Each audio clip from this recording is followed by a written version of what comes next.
One of the biggest misconceptions about the keto diet is that you're gonna have to give up all your desserts. And that is simply not true.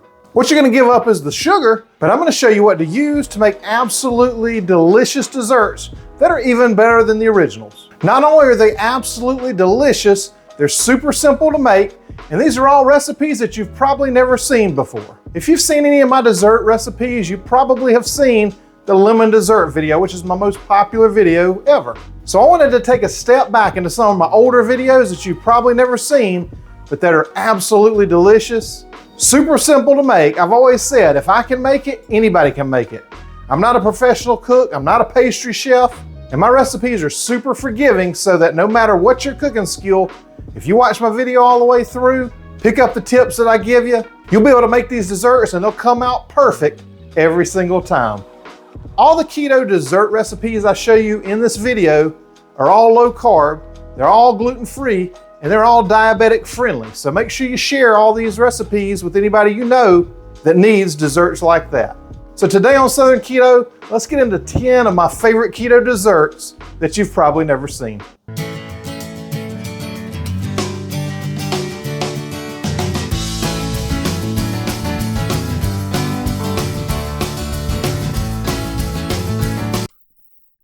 The first dessert that I'm gonna do are the apple cider donuts. Now, you may say it's not a dessert. Well, it depends on your definition of a dessert.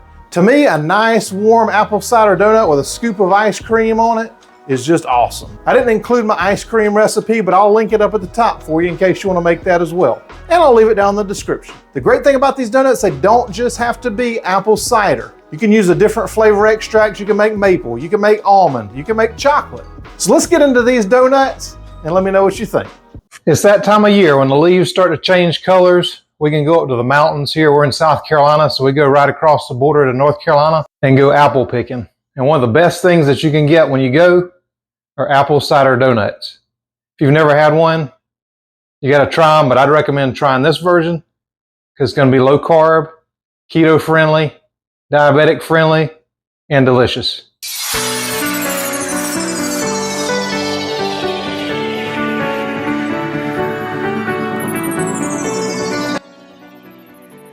Hey, this is Victor with your Best Body Blueprint, and we're going to talk about these apple cider donuts. Now, if you've ever had them, you know how delicious they are. But one of the best things about this recipe, you don't have to pick any apples to do it. You can just go to the mountains, enjoy all the leaves changing color, and make these right at home, low carb, and just as delicious. Buttery sweet topping on them. They're made with almond flour and a few other ingredients. So let's just get right into it, and I'll show you how to make them. So here are all the ingredients you're gonna need for these apple cider donuts. You're gonna need 3 large eggs. You're gonna need some sour cream. You're gonna need your favorite sweetener. And this is the one I like for baking. Splenda used to be really bad and put maltodextrin and all kind of things in here. This right here is only erythritol, allulose, and stevia leaf extract. So I think they may be listening to us. No, we don't want all the crap in there. Some almond flour. You're gonna need some vanilla extract. I get this one at Sam's. Some baking powder. Some ground cinnamon. Some salt. You're gonna need some apple extract. And I'll put the link down below for this. I get it off Amazon.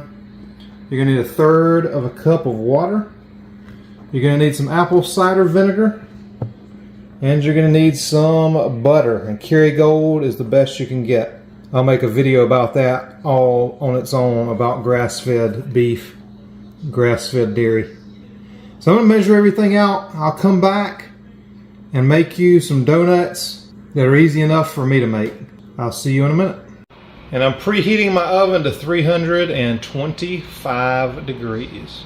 I have all my wet ingredients and my dry ingredients mixed together separately. But in here I've got the egg, sour cream, I've got the apple extract and the apple cider vinegar. I'm gonna melt this butter and I got some water. And in here is the almond flour, the sweetener, cinnamon, and salt. And by the way, on this Kerrygold butter, I use the salted butter also. I used to only use unsalted butter in anything that was sweet, but I found out that salt in there really brings out the sweetness and you don't have to use as much sweetener. So I'm just going to whisk all these dry ingredients together until they're really well combined. Let me work that in, make sure it's all good. And we'll start adding in the wet ingredients. So that is really well combined, so we're going to go ahead and add in the apple cider vinegar and apple extract. We're going to add in the sour cream. No, we're not. I'll do that last. We're going to add in the water. Add in the eggs. Hey, that sour cream wasn't coming out for me. I told y'all I couldn't bake. But hey, I got a spatula and I got that fool out. Now I'm going to add that melted butter in. And another thing I can't do is film this and mix this up too. So I'm just going to mix it up till it makes a batter. And I'll show you what it looks like when I get done. So that's what it looks like when I mix it up for a minute. Just a nice batter like that. So I'm going to get my donut pans out. I'm going to spray them with avocado oil and we're going to put these donuts in. Hey, and there might be a better way to do this, but I'm just going to take some of this batter. I'm just going to spread it in here. I'm just going to spread them out real good in each one of these until it kind of fills in all the way around. And then I'll come back once I got them full. Alright, so I got these all poured out. They fit into my donut pans perfectly. So I got 8 of these donuts. I'm going to put them in the oven, 325 for 20 minutes, and we're going to take them out. I try to clean up around these edges and stuff. I think I'm just too messy to bake stuff. I don't know. When I get done cooking, the kitchen looks like a war zone, so maybe I'm just not neat enough to bake. I don't know. Hey, they come out good though. We are almost there. So as soon as these are ready, I'm just going to take them out of the oven. I'm going to put them on the stove for 10 minutes to cool. And then after that, I'm going to put them on a wire rack to cool completely. And while that's happening, I'm going to make the glaze for the top. So those are not quite golden enough. I'm going to put them in for 5 more minutes. So in the meantime, I'm just going to take some melted butter. That's 4 teaspoons of melted butter, or a 1/4 cup. I'm going to take a 1/4 cup of this sweetener. And 2 teaspoons of cinnamon. Now if you don't like cinnamon, you don't want to use that much. I'd say maybe 1 teaspoon, but I love cinnamon. So I'm just going to mix this up like this. It's going to get a little thicker, and we're going to pour it right over the top of the donuts. So I just took these out. See how they're getting a little bit brown, and they're brown around the edges? That means they are done. So I'm going to put a timer on for 10 minutes, and we're going to let them sit for 10, and we're going to flip them out onto a metal cooling rack.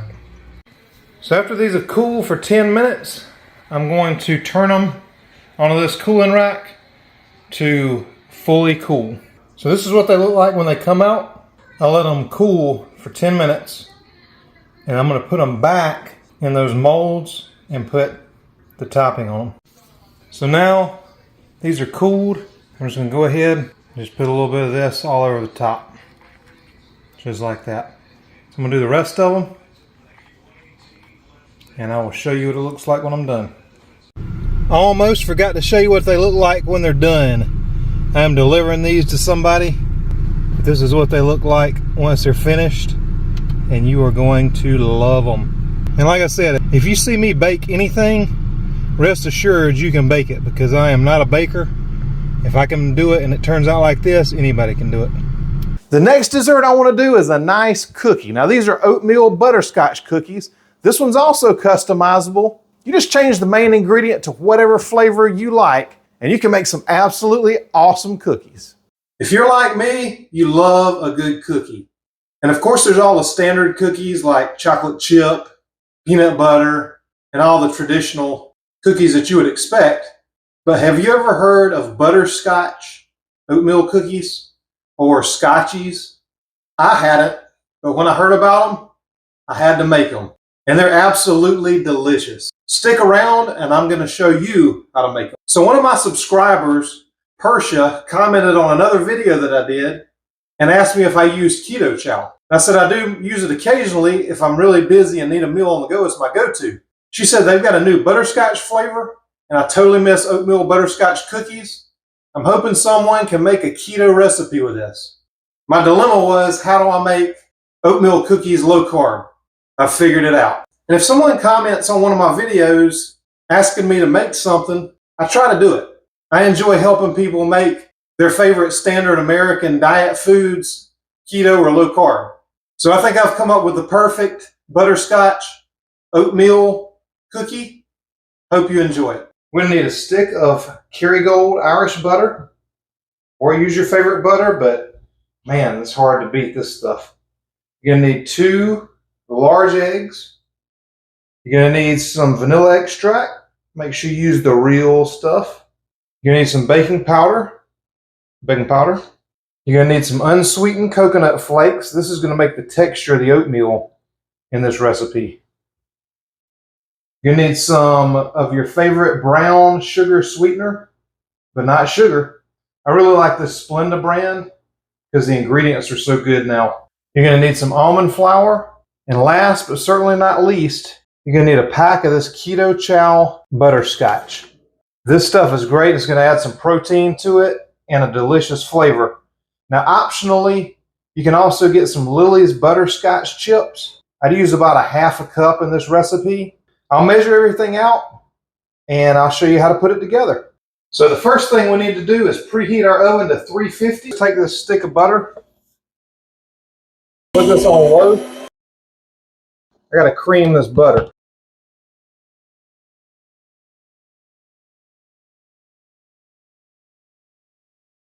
I'm gonna go ahead and add in sweetener,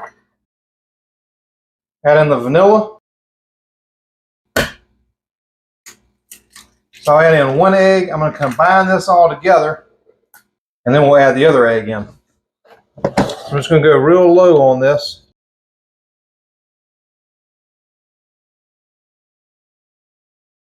So once like that, I'm gonna go ahead and add in the other egg.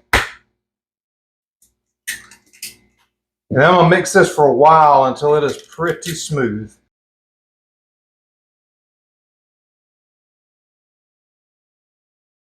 And you can also use a kitchen mixer for this. I've got a KitchenAid, but I hate pulling it out for something small like this.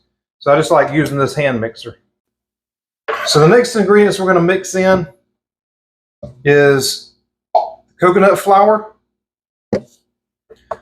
Now I've got this coconut that I've got chopped pretty fine to basically mimic the texture of oatmeal. So we're going to leave that out until the last minute. I'm going to add in baking powder. And then our star ingredient here, which is the butterscotch keto chow. And pour that in as well. Now, like I said, I'm not sponsored by Keto Chow or anything, although if they would like to, hey, I'm in. I love some Keto Chow.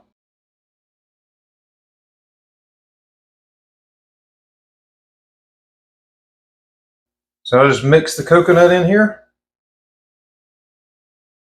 And just stir until it's pretty well combined. So I think that's pretty well combined. What I'm going to do is just take a baking sheet with some parchment paper. So just spray it down with avocado oil. And I'm just going to take a little spoon like this. Get about a spoonful. I'm going to put it right on here.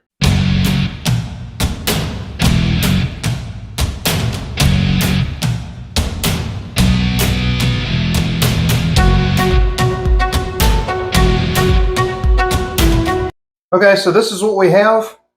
I have 15 cookies here. I'm going to throw these in the oven at 350 for 15 minutes. And we will check them out and see what they look like when they're done. Video. All right, so it has been 15 minutes. I'm going to get these bad boys out here.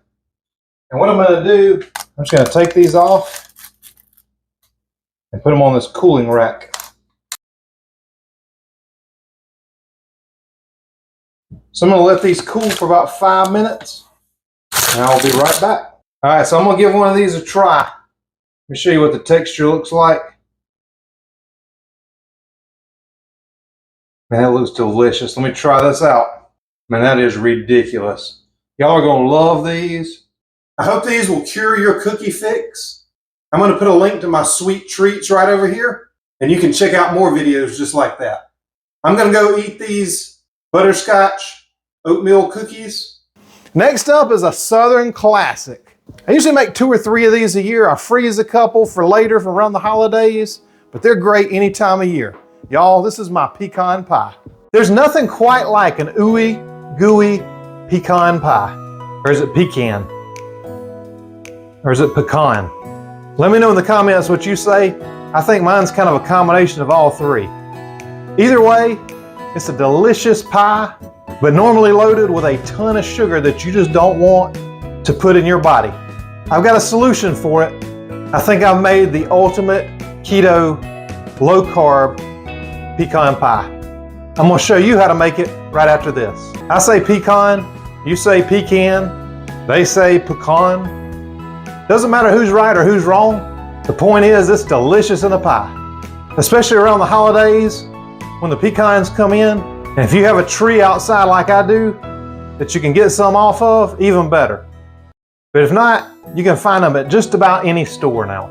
It's a lot easier to make than you think, and I'm going to try to simplify it as much as I can so that you can try this and make it really fast too. Let me show you the ingredients we need to put this pie together. So here's what you're going to need for the pecan pie. You're going to need some good butter. You're going to need some of this Magic Baker's blend, the brown version. You're going to need some of the regular Magic Baker blend. You're going to need some vanilla. You're going to need some salt. You're going to need some eggs. And although you never want to put all your eggs in one basket, putting them all in one bowl is totally acceptable. You're going to need some pecan halves. And you're going to need one of my pie crusts, or you can use your own favorite keto pie crust.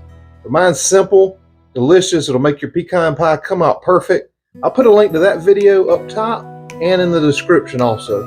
Now these are some pretty simple ingredients, but when you have really good ingredients, you don't have to make the stuff complicated. So I'm going to measure all this out and I'll show you how to put it together. Now if you like pies and keto desserts and you're not subscribed to my channel, make sure you hit the subscribe button right down there.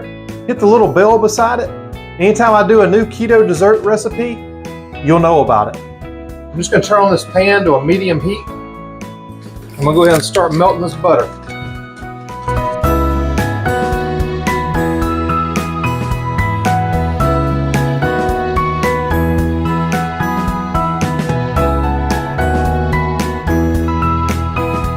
I'm going to add in the brown sweetener and the regular sweetener. We're just going to stir this up for 2 or 3 minutes until this sweetener is melted. And it's going to thicken up just a little bit.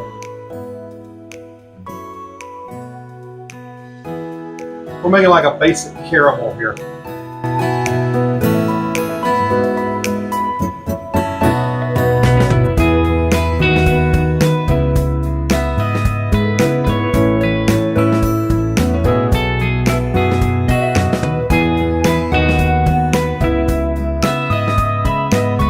So now that all the sweetener is melted, I'm just going to let this cook for about 2 or 3 minutes. So I'm bringing it up to a simmer like this. And we're just going to let it cook right there for 3 minutes. It's going to get a little more brown and it's going to thicken up a little bit. So you can see how it's started to thicken up a little bit on the sides when you push it down in there. And that's when you're done. So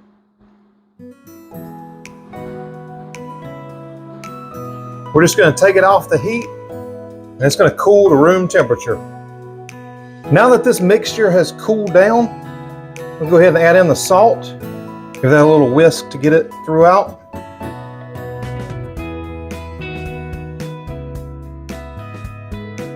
Then I'm going to add in my eggs. I'm going to beat these, but before I do, I want you to see this. Can you tell me which ones are local, pasture raised, and which ones I had to buy in the store because my egg lady was out of town? So now I'm going to pour the eggs in. Make sure this is cool when you do that because you don't want scrambled eggs. So just going to whisk this all together and I'll show you how to put this pie together. So we're just going to take our pie crust. I'm going to dump in all the pecans. Just kind of flatten them out like that. Now if you want to make it pretty. You can leave some of those halves to put on top, but I like to just put it all in there. And I'm just going to take this caramel sauce and just dump it all on there like that.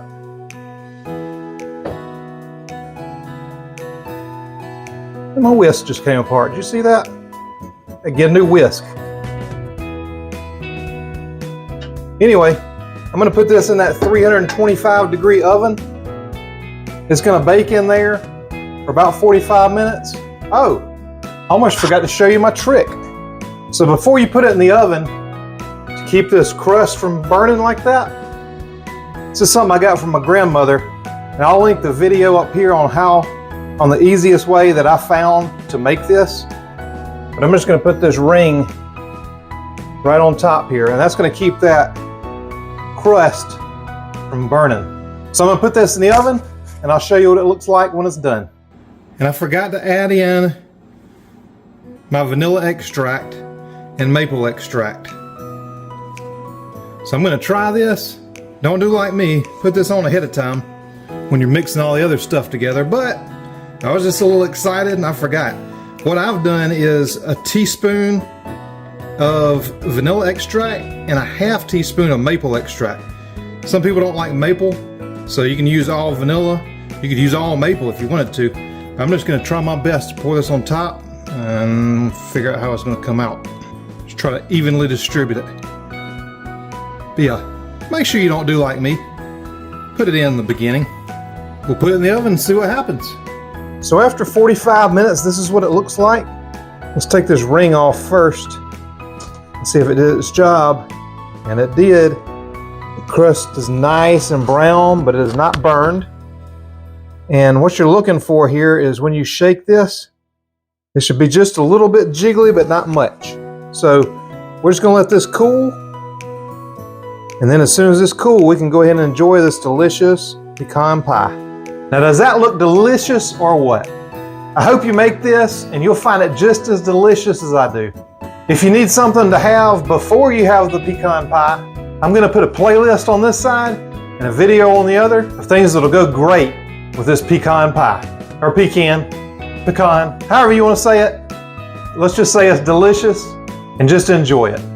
Next up is a recipe that I just had to try because I saw the video and I'm like, there's no way this is going to be good. I'm working on a version of this myself with totally different ingredients, so stay tuned for that. But make sure you check out this video because it's probably one of the most surprising recipes that I've tried, and it doesn't taste like you'd expect. How about some chocolate pudding? Do you love a good chocolatey dessert? Do you hate carbs as much as I do? Do you want to know how to make a great pudding with close to zero carbs that's absolutely delicious, smooth, creamy, that you can eat without any guilt?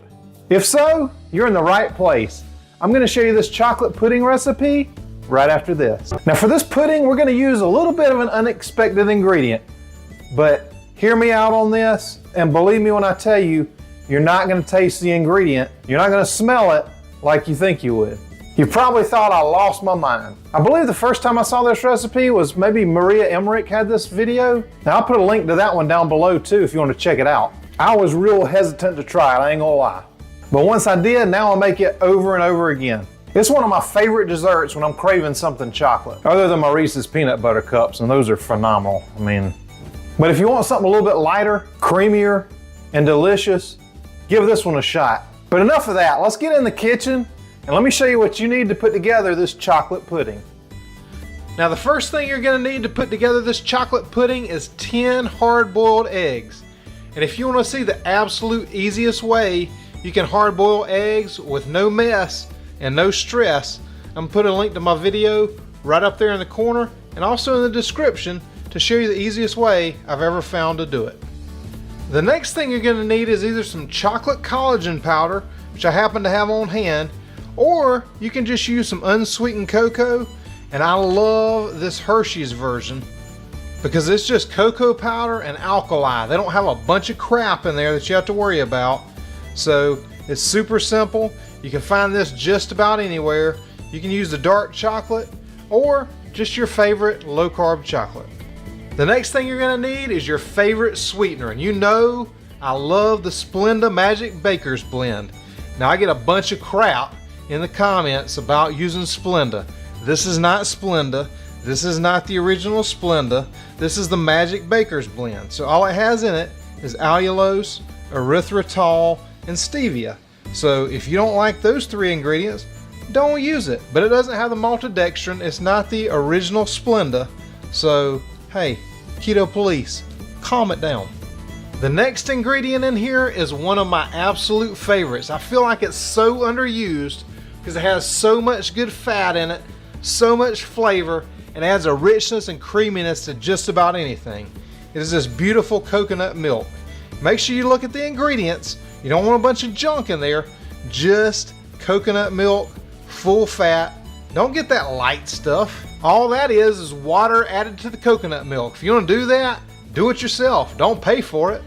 And then the next ingredient you're going to need, and you better know, if you come to my channel and you're watching a dessert video, it's going to have some vanilla extract in it. And it's going to be the pure vanilla extract. You know my motto, buy pure vanilla extract today, save a beaver along the way. You know what I'm talking about. Hey, and if you don't know, phone a friend or ask somebody in the comments. They know what's up. And after that vanilla, the next thing you're going to need is some cinnamon. Now, you can get Ceylon cinnamon. You can get all kind of cinnamons from all over the world. You can get mountaintop raised, sun-dried, banana leaf wrapped under an oak tree, sun-dried cinnamon. Hey, whatever you want to get. This kind, I just get a Food Line. Hey, it's quick and easy. Oh man, that was a mouthful. Anyway, the next thing you're gonna need is some salt. Either do this Redmond's real salt or some pink Himalayan. Just make sure you don't get any of the white refined salt. Just throw that stuff away. Just get rid of it. These pink ones, the unrefined ones, have all the minerals that you'll need. 84 different minerals. That's what your body needs. Get rid of the other crap, just throw it away. This stuff's so much better for you. And hey, the next thing you're gonna do is just find the dirtiest blender you can find and throw those eggs right in there. We're gonna start combining everything together here. So put all the eggs right in the basket. Now hey, I know it looks dirty. This thing is perfectly clean. It's been washed millions of times. I'm gonna pour the whole can of the coconut milk right in there. And don't worry, I've scrubbed this blender for hours and hours and hours. So please don't worry about my personal health and well-being. I'm gonna add the chocolate in. I'm gonna add the sweetener in. I'm gonna take the cinnamon. Then I'm just gonna start combining it together. And last but not least, I'm gonna take that vanilla and pour that right in the mix. Oh man, see, it made like a little face in there. Isn't that cute? If you like keto or low carb desserts like this and you're not subscribed to my channel, make sure you hit the little subscribe button down there. It just lit up for you and there's a bell next to it. Click that bell and you'll know anytime I upload a new video. And now it's time to get all these ingredients in there together. It's not a party unless everybody is mingling and jingling. So I'm gonna put the top on this bad boy. And hey, if you notice up there, I lost a little plastic piece that came on it. So what I do is just take a paper towel and put it on top of there. I know one day I'm gonna get a new blender, but hey, till then, I'm gonna use this one. It works just fine. So start out with a low speed, just start mixing everything together. You wanna get everything really well combined. And I know you probably think this is gonna taste like eggs. That's why I did this recipe. I'm gonna put it up a little bit higher just to keep blending everything together. But listen, I wanted to try this for you because I thought if you saw this recipe, there's no way you're gonna try it because it probably tastes like eggs. But hey, I tried it out, wanted to let you know. Then once you mix all this stuff together, it is absolutely delicious. I had my doubts about it to begin with also. Now make sure when you're doing this, you scrape these sides down just like I did. And I could have used a spatula, but you know, I always try to keep you guessing, and I gotta taste it also, so there you go. But yeah, spatula it up, whatever you wanna do, and then go to just a little bit higher of a blend. Can you see how that's all getting together like that? I'm telling you, I was hesitant. I didn't think this was gonna turn out good. A lot of these other recipes I've tried, I didn't like, but this one is a winner. I'm just telling you right now. Look at how beautiful that looks. See how everything kind of got together? If you want a little more chocolate than that, you could put a little more chocolate. But then I just put it in a container like this. It keeps real well in the fridge for about a week or so. You can even freeze some if you wanted to, but it's not gonna last that long in my house. Probably won't last that long in yours either. But I just like to put a lid on it, stick it in the fridge, and just let the flavors kind of get together for, you know, maybe an hour or so, maybe a little bit less. I'm just gonna let it hang out in there until I get hungry enough when I have to eat it. I love it, and you're gonna love it too. I'm gonna say right now, this is a dessert treat that we have just about year round in the fridge. They're super easy to make, and they taste just like Reese's peanut butter cups, and I just gave it away, the Reese's peanut butter cup bars. Today on Southern Keto, you are in for a treat, literally. One of my favorite treats is the Reese's peanut butter cup. And if you've never had one before, you're probably like Rip Van Winkle just waking up from a 100-year nap. And if so, welcome. Welcome to the future. The future's great because we can have all the treats that we love, but without the sugar. And I'm gonna show you one of my favorites today. Not only the Reese's peanut butter cups, but you probably remember this. One day, many years ago... Taste this. Chocolate and peanut butter. Hey, it's great together. You know who'd like this? Noah. You mean the guy building the ark? Yeah, because he loves chocolate and he loves peanut butter. Let's bring him some. As soon as it stops raining. And so the world would have to wait for the two great tastes that taste great together in Reese's peanut butter cups. And you probably remember this. Champ Charlie Armstrong eats a Reese's peanut butter cup.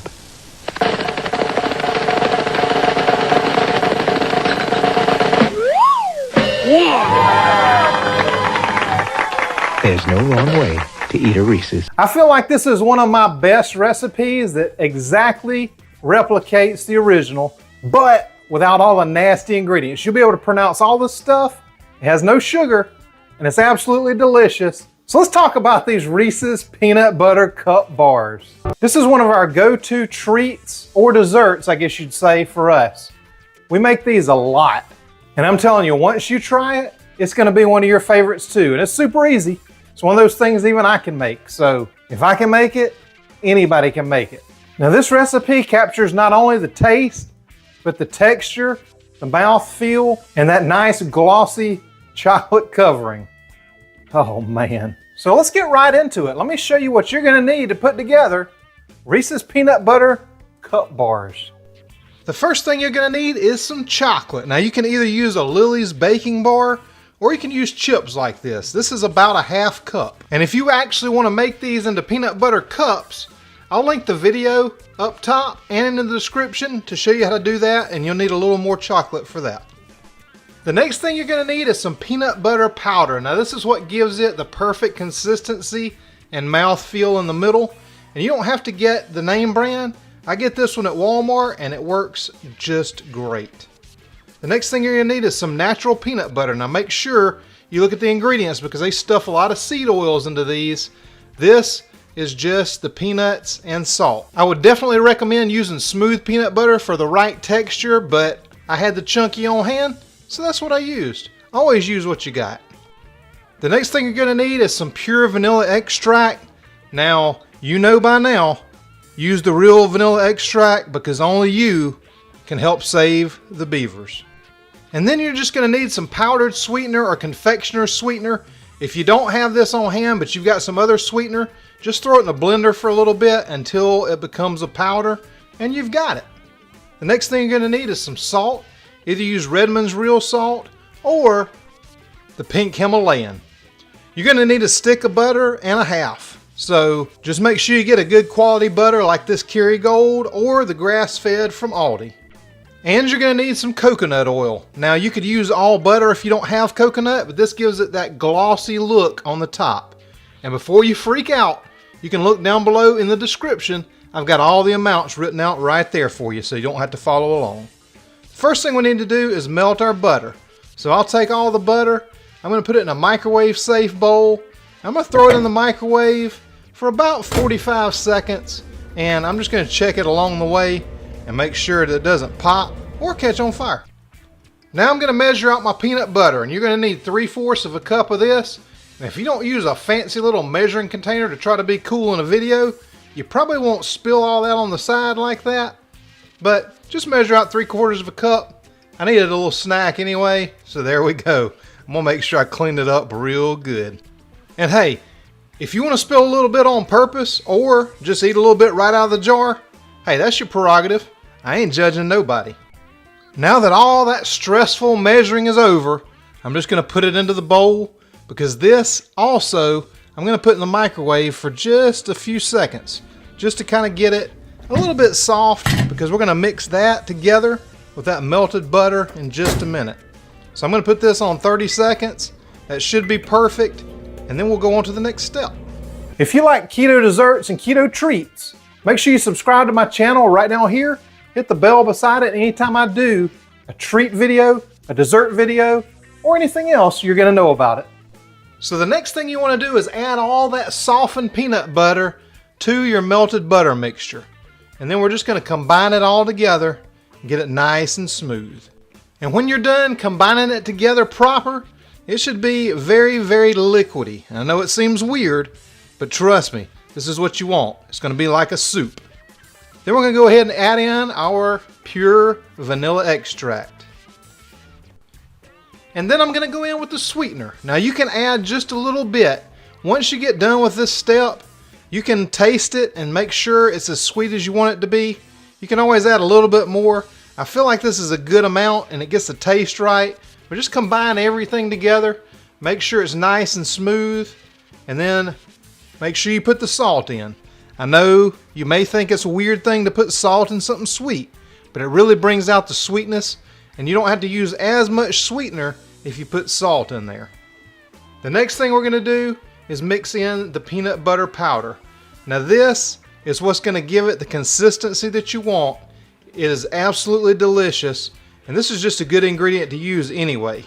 Now you're going to see why you wanted that peanut butter and that butter so liquidy, because this peanut butter powder is just going to make like a dough. Once you start combining this together, it's going to come together really, really thick. And that's what you want for this recipe. But if you don't have it liquidy to begin with, you're not going to get this consistency that you want, and you're not going to have the proper Reese's peanut butter cup bars. This is what it should look like when it comes together. It is thick and it is delicious. Now you're going to just take that dough and basically push it down as much as you can. Make sure you fill in all the corners of your glass container. It's very important that you use glass so it comes out right. And I'll put a link to the ones I use down in the description in case you don't have any. The most important thing with this step is to get it as flat as you can all the way across so it makes an even layer. I'll show you what it looks like when you don't in just a few minutes, because I didn't do it like that. I didn't get it quite flat enough, and you'll see why. Now, they're still going to turn out fine if you don't, but just try to get it as flat as you can, and then go along the edges once you get done, and just kind of scrape it down like that. Get all that peanut butter down in there, and then we'll move on to the next step. Oh man, we're almost there now. Next thing we're going to do is just melt the coconut oil and butter, or just the butter if you choose to do it that way. I definitely recommend the coconut oil if you have it, but if you don't go out and buy it. It's just not going to be quite as shiny on top, but it's still going to turn out great. So just melt all that, and then once it's pretty melty, add your chocolate chips in and stir this constantly. You don't want to burn that chocolate. Man, this is going to make such a good topping for this. And just keep stirring that through until you get a nice melty consistency. The chocolate chips are fully incorporated. The butter and the coconut oil are all melted, and you get a nice liquid that's pourable. And now that those oils and chocolates are well acquainted in there, I'm just going to move over to where I've got that peanut butter dough sitting. And we're just going to pour this right on top. Oh man. Did somebody ask for some chocolate pouring music?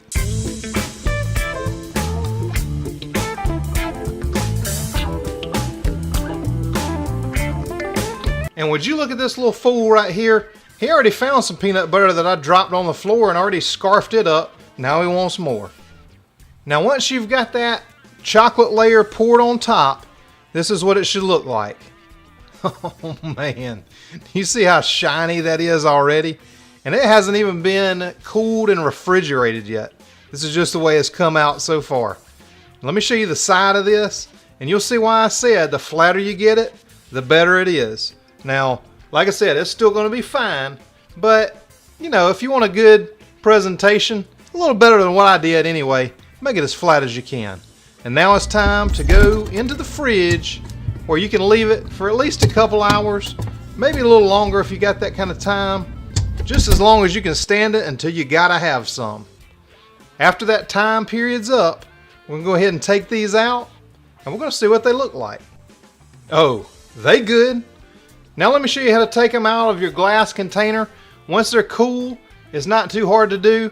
You can also use parchment paper in this if you want to. I just wanted to be able to show you the sides of this. A lot of times we will use parchment paper. It makes it super easy to take out. But if you don't, just take a knife and run it all the way along the edge of this until you go all the way around, and then just flip it over and it'll pop right out. And this is my favorite part. After you've done the work, and it's not much work, I mean, it's super easy. If I can do it, you can do it. But now it's time to cut these, because after that, you can eat them. So that coconut oil, if you don't let it sit quite long enough like that, you see how the fingerprints are on top? You can leave it a little longer and you won't have to worry about it. You can clean up the edges like that if you want to, and just go in, and we normally will cut this into 4s this way, or even 5 if you want to, depending on what kind of portions you want. If we cut them into 5 like she did here, I'm probably going to eat 2 of them. But hey, that's okay. I'm not going to judge you if you do it either. Just turn them the other way, cut them the same way. And you may lose a little peanut butter out of there until they sit in the fridge again and harden up, but hey, that's okay. That's a sample piece. You got to have samples, right? And just a tip, if you leave them in there a little bit longer in the fridge, they won't crumble quite as much, but hey, we were ready to eat these beauties, and when you make them, you will be too. Hope you enjoy. Next is an old Southern classic turned keto. This is another customizable recipe. You can change out the berries in it.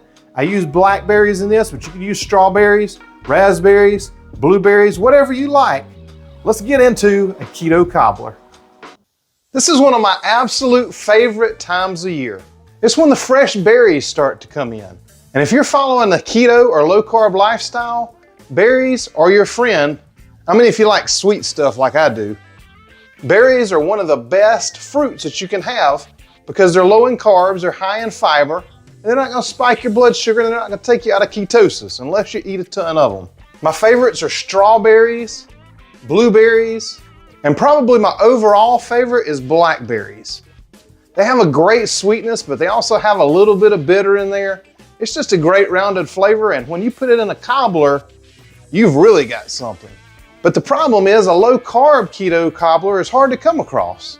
And I'm not saying I never eat a regular cobbler, but I can say I don't now, because I've come up with this blackberry cobbler recipe that's absolutely delicious. I'm going to show you how to make it right after this. So if you've got fresh berries coming in my opinion, you should ABC. You know what ABC is? Remember, boys and girls, always be cobbling, always be cobbling. You want to work here? Cobble. That's right. Always be cobbling. Now this particular recipe is a blackberry cobbler, but you could also use strawberries, you could use blueberries, you could probably use elderberries, although I haven't tried it yet. But I do make a keto elderberry syrup to use over the winter, you know, to help the immune system. But all I'm saying is use whatever kind of berries you want, but I would definitely, especially right now, I would use blackberries because they're readily available, they're in season, they're the perfect berry for this recipe, and you're absolutely gonna love this. So how do I make it keto and low carb? Let me show you. These are the ingredients you're gonna need for this keto blackberry cobbler. Now the first thing you're gonna need for this blackberry cobbler is the blackberries. You're gonna want about 4 cups or about 20 ounces of blackberries. And you can use a little bit more if you want to, just depending on what you have and how blackberry-y you want it. The next thing you need is some of your sweetener. Now, normally I use the Magic Baker blend, but I found this Lakanto monk fruit sweetener on sale at the Big Lots, so that's what I'm using. Then you're going to need some brown sweetener. This is the Magic Baker Brown. One of my favorites, absolutely. You're going to need some butter, Kerrygold butter, or the grass-fed butter you can find at Aldi, which is the same thing. The next thing you're going to need is some sunflower seeds. Now, these are roasted and unsalted, which is the way to go with these. The next thing you're going to need is some pumpkin seeds. Now, you want these to be raw, not roasted, and not salted either, because we're going to pulse these up and they're going in the topping. You're going to need some almond flour. And this is my favorite that I get at Sam's Club. It's the Blue Diamond. It's finely sifted, and so it cooks up just like it's supposed to. The next thing you're going to need is a lemon, and you can get one if you want to.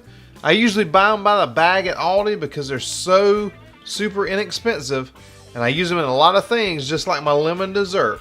And I'll link that up above in case you haven't seen that one. You're going to need some xanthan gum.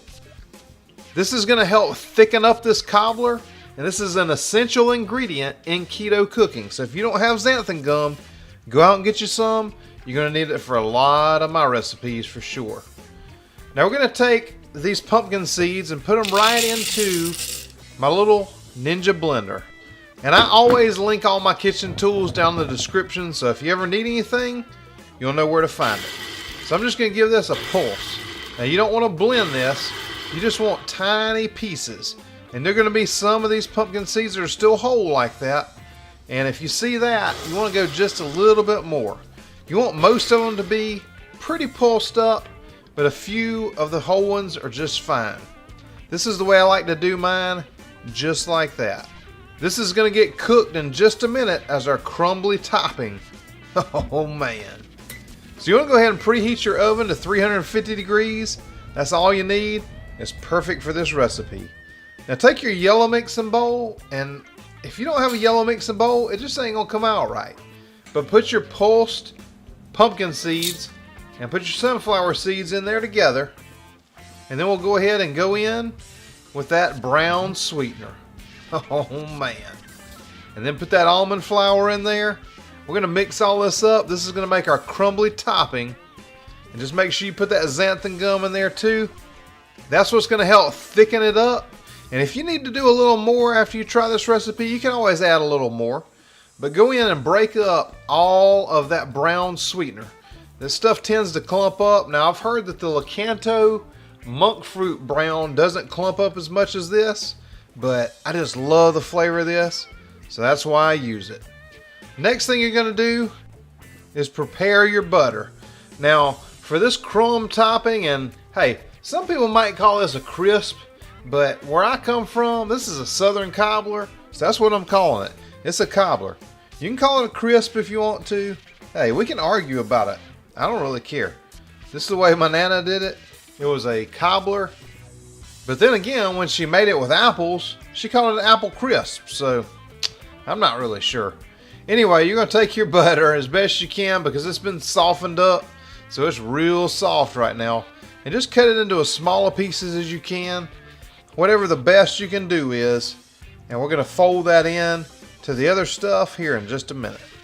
Now, if you'd like to see more dessert recipes like this, make sure you subscribe to my channel down here. The little icon just lit up for you.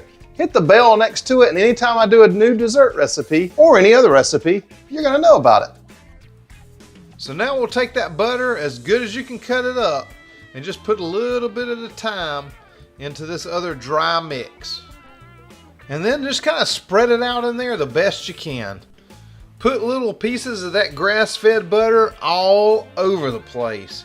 Don't worry, we're going to get to know each other real good, but make sure you spread it out a little bit so when you go to mix it, it's a lot easier to mix together. And then just take your fork like this and mash it all in together. Because that butter is soft and it's going to mix in really, really easy, and you're going to make this nice crumbly topping that's going to go on this beautiful blackberry cobbler.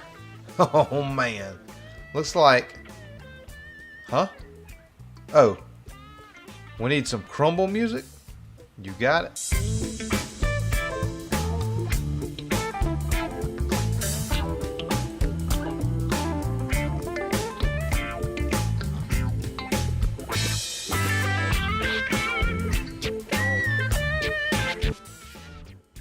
And when you're all done, this is what it should look like.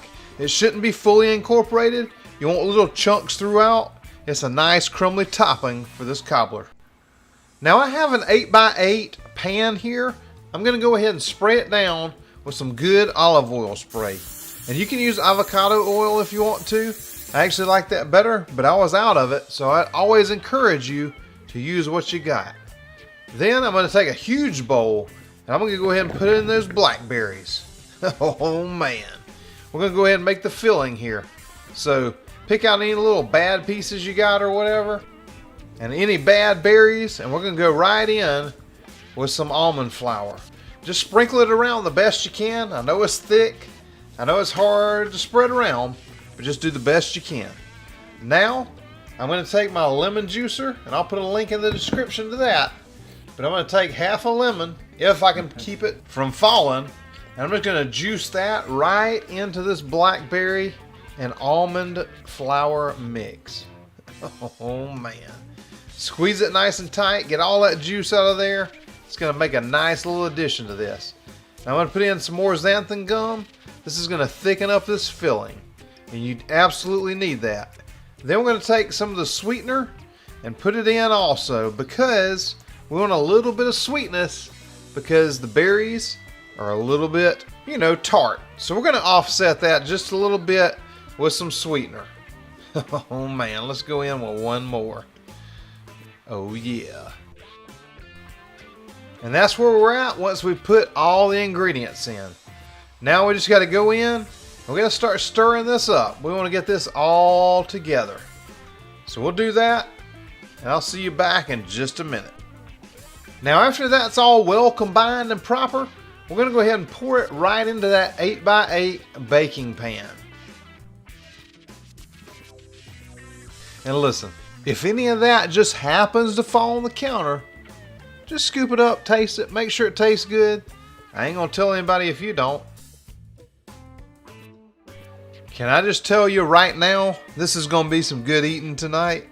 And hey, there's chunks in there, don't worry about it. Once it cooks out, you're not gonna see all that. It's gonna be absolutely delicious.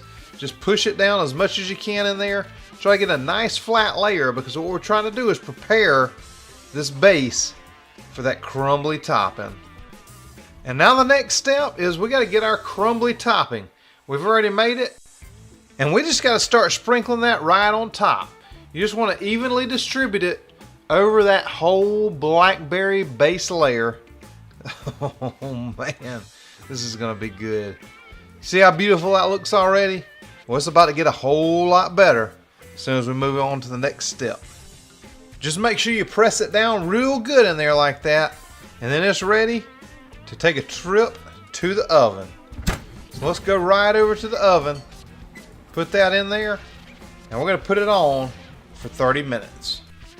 And after it's done its time and it's fully reformed, at least that's what they say, we're going to pull it out, we're going to put it down, and oh man, can you see this? Do you see how good this looks? It is nice, it's got a crispy topping, and wait till we get into this thing. You're absolutely gonna love it. Now you know what you're not gonna see is me eating this thing. Some people just don't look good eating on camera, and I'm one of them. But if you can see this, after I scoop this out onto the plate, if you don't think it's not absolutely delicious, hey, don't make it. That's your prerogative. But I'm gonna tell you, if you try this, you're absolutely gonna love it. And if this consistency is a little bit too thin for you, you can always throw a little bit more of that xanthan gum in there. Maybe another 1/4 teaspoon in the filling, and it'll come out just a little bit thicker for you, and you're absolutely gonna love it. And I like to serve this with some of my ice cream. And watch for that video coming out soon. I forgot to do it last summer, but I've got a great ice cream recipe, super simple, and I mean it's the perfect complement for this blackberry cobbler. I hope y'all enjoy this. Man, y'all let me know when you try this cobbler and what you think. 2024 was the year of cottage cheese. I'm ready to change that for 25, but not until you try this delicious cottage cheese coconut cake. And don't worry, if you don't like coconut, I'll tell you how to change that up also. One of my favorite desserts growing up was a coconut cake. So when I decided to make a keto version of this, I knew that I needed a really good cake recipe. I didn't want to use any of those box mixes or some of the cake recipes I've tried before that you need a gallon of water to drink with it because your mouth's so dry. So when some of these viral cottage cheese recipes started coming out, I thought, wonder if I could make a cake out of cottage cheese. So I found a few recipes and tweaked them a little bit, and now I've got a perfect cake, moist, delicious, and made with cottage cheese. And hey, let me tell you, I am not a cottage cheese fan. I just remember some of those diets where you'd take cottage cheese and dump pineapple in it, and that was supposed to be good for you. Absolutely disgusting.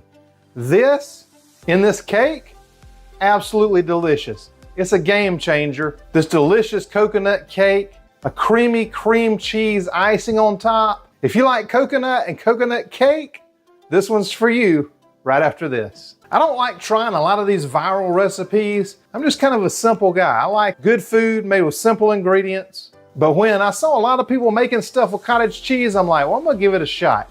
And I made several things with it. If you wanna see some of the other things I've made, leave me a comment down there and let me know. But it really surprised me because I am not a fan. I mean, I can't eat it out of the container like that. It's not for me. My Nana used to make coconut cake when I was growing up, and I think she'd be real proud of this one, even though she'd be real skeptical about that cottage cheese. So let's get in the kitchen and let me show you how to make this beautiful keto coconut cake or low carb coconut cake. Whatever you want to call it, you can absolutely call it delicious. Let's get started. The first ingredient you're going to need for this keto coconut cake is the viral ingredient. It's the cottage cheese. You want to get the full fat kind. Make sure you do not get low fat cottage cheese. And you're going to need 2.5 cups of it. The next thing you're going to need is some eggs, and I get these at Aldi. The yolks on these aren't quite as rich as what I normally get, but it makes for a lighter colored cake. And you're going to need 6 of these eggs, but you can use whatever you've got. The next thing you're going to need is some confectioner's swerve or your favorite confectioner's sweetener. You're going to need 3/4 cup of that. The next thing you're going to need is coconut flakes. Make sure they're unsweetened. I get these at Walmart, and you're going to need 2 cups of that. The next thing you'll need, and I know some people are going to say this has got a lot of carbs in it, but in reality, spread over the whole cake, it's really not that bad. You're going to need 1/2 cup of this, and it's the non-fat dry milk powder. The next thing you're going to need is baking powder. You can't leave this out. It's essential for the texture, and you need 2 teaspoons of that. And you're going to need some coconut extract to give it a little more coconut flavor. You're going to need a teaspoon of it, and it's delicious. Then you're going to need just a pinch of this Redmond's real salt or whatever kind of salt you like. So now that we've got all the ingredients together for the cake part, let's go ahead and preheat the oven to 350 degrees. Now it's time to start putting together this low carb and keto coconut cake. So the first thing we're going to do is just crack our eggs into a yellow mixing bowl. And if you don't have a yellow mixing bowl, it just ain't going to taste as good. But hey, you got to do what you got to do. Use whatever mixing bowl you got. But just get all your eggs together. And that's going to be the base of this cake. Now it's time to get out the hand mixer, or you could do this in a stand mixer if you wanted to, but we're just going to start to beat these eggs. And beat them things good like Mike Tyson or something. What we're looking for is for these eggs to get a little bit more pale in color. They're pretty pale already, but you want them to be a little more pale. Get a lot of air whipped in there.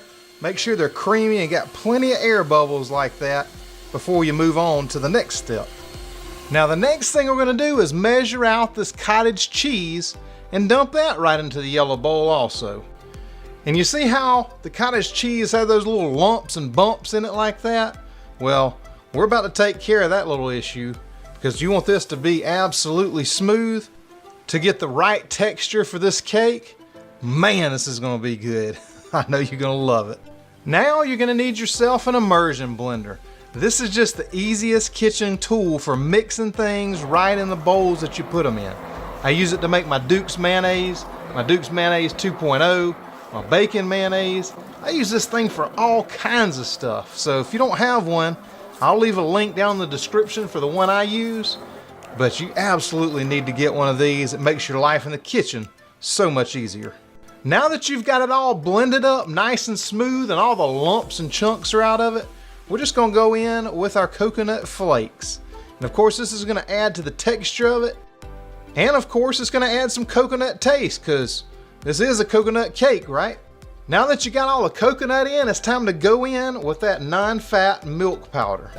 And hey, if anybody knows a good substitute for this, leave me a comment down below and let me know what it is, but I just don't. And as far as the texture, the creaminess and the mouthfeel that I'm looking for on this cake, I just don't know anything else you can substitute for it. But if you know, let me know. The lower the carbs, the better. So now we'll go ahead and add in the milk powder. And then the next ingredient we have to put in is the baking powder. And just because I want a coconut flavor explosion, I'm gonna put in this coconut extract as well. And it's just gonna add to the overall coconuttiness, if that's a word, of this coconut cake. Now it's time to mix up that cake batter proper. Now I know it's just a little bit more difficult than pouring a box cake mix out into a bowl, but it's not that much more. And I guarantee you, it's gonna be a lot more delicious. You're gonna enjoy it, and so are the people that are gonna be having it with you. Or just by yourself. Once you got it stirred up pretty good, we'll go ahead and put in our sweetener. Give that a good stir and mix it in. And then it just didn't look like quite enough to me, so I'm just gonna add a little bit more. Oh boy. Don't try that part at home, that's for sure. There's my disclaimer. The next thing I'm gonna do is add in just a little bit of salt, just a pinch of salt, and that just makes it to where you don't have to add as much sweetener to it. It really brings out the sweetness in it, believe it or not, so don't leave out the salt. And then just give it all a real good mix till everything's nice and smooth. All your sweeteners combined in, all your salts combined in, and this is how it should look. Now you're gonna wanna take 2 of these 8x8 baking sheets like this. They're square, and you're gonna need 2 of them because not only is this a coconut cake, it's a coconut layer cake. So just spray it real good with some olive oil or avocado oil, and then just pour in that cake batter evenly into both of those 8x8 containers. Just do it a little bit at a time, kind of eyeball it, and get it as close as you can. If it's a little bit off, it's okay, but just get it as close as you can so they bake evenly. And now, the final countdown for these cakes. They need to take a little ride into the oven. We've already got it preheated, so we'll just put them right in there on the middle shelf, and we'll go ahead and set that timer for 25 minutes. If you like cakes, cookies, keto desserts in general, and you're not subscribed to my channel, what are you waiting for? Go down there and hit that subscribe button, hit the bell next to it, and then anytime I do a new video, you're gonna know about it, whether it's dessert or not. Now you can't have a proper coconut cake without a proper icing, right? So let's get started with that. You're gonna need some cream cheese, only 8 ounces, not the 2-pack. 2-pack is a wrapper. Now we're gonna need any kind of granulated sweetener you like. I happen to find this monk fruit at Big Lots. And you're gonna need a 1/2 cup of it, but if you don't have this, just use the confectioners. It'll work fine too. Then you're gonna need some heavy cream. We're gonna go in with 3/4 of a cup of heavy cream to make this frosting nice and creamy. And I don't know about you, but when I wanna do a coconut cake, I want coconut explosion. So a teaspoon of coconut extract, and then a little pinch of salt, Redmond's real salt or pink Himalayan. Just make sure it's still got those minerals in it for you. And then for the topping, I'm using these unsweetened coconut chips, but you could use those same flakes you used earlier. How much? I don't know, as much as you want. If you love having your low-carb desserts and eating them too, make sure you subscribe down there and you won't miss any of my upcoming dessert videos. I'm gonna take the cream cheese first, put it into my yellow mixing bowl. And just remember, if you ain't got one of these, it just ain't gonna taste as good. And then we'll go in with our sweetener. Oh man, I could eat this right out of the bowl already. But first, let's go ahead and whip it up. Just put that mixer down on a nice low setting. I kind of stir it up a little bit like that first. Unless you want to redecorate your kitchen with all this frosting. I mean, it's good, but I wouldn't want to lick it off the walls. So start slow, gradually increase your speed a little bit, and just get that sweetener well incorporated in with that cream cheese. It should start looking like that, and then you know it's time to go in with that heavy cream. Ooh wee, you are in for a treat tonight, I'm telling you what. Throw you a little pinch of salt in there, and how much is a pinch? I guess about that much. Put that in there, go in with a little bit more of that coconut extract for that coconut explosion I was talking about. And now it's time to finish up this frosting. So just put it on a low speed, and we're gonna bring this thing together. Now I know I used to say I'm not a baker, but hey, making all these desserts, my wife's taught me a lot of this stuff. So, I mean, I'm not gonna say I'm a great baker, but at least I can hold my own, and I still say, if I can make it, anybody can make it. We're not building spaceships here or anything, it's just cooking. So I'm just gonna go around the sides and scrape it down a little bit, make sure everything is down in that bowl so that it can be a nice consistency of frosting. Man, I can't wait. And just keep mixing it up until you see some lines form like that. And when you go in with your spatula and it looks just like this, creamy, smooth frosting, nice and thick and creamy, you know you're done here. So I'm gonna take this now and just take a little bit, give it a nice little taste and make sure it's proper. And if it is, we're ready to go to the next step. Oh, it's good. By now, these 2 cakes should be ready. So we'll just go ahead and put those on the counter like that. And if you get these disposable 8x8s like I have, we'll just take them and kind of just pull that foil back away from it. Now, if you use a regular metal one, you may have to give it a couple taps on the bottom, but since we use that olive oil or avocado oil, it should come out real easy. And just put it on a surface. We're gonna get ready for this frosting. So just take yourself a nice plop of that frosting, and this is gonna be our bottom layer right here. So just spread that all across the top of it, which is actually gonna become the middle, so I guess it's the middle. Anyway, spread it all over there. Make sure you spread it nice and evenly all the way across that before we plop the other one right on top of it. Once you've got the next layer on, we're just gonna go and frost the entire cake. All over the top. Make sure you don't miss the sides. You want this icing all the way around it. Icing, frosting, I don't know, which one is it? Let me know. Oh, we're in the home stretch now. Nothing left to do but smile, smile, smile. Well, and put the coconut chips on top of it just to make it look good and taste good. Like I said, you can put those flakes on top if you want to, but just don't miss this. Make it look real nice so that when you serve it, people are gonna be like, man, this is what keto's all about. Let me try that out. And make sure you share a little bit of this coconut topping music with them. I mean, who doesn't like this?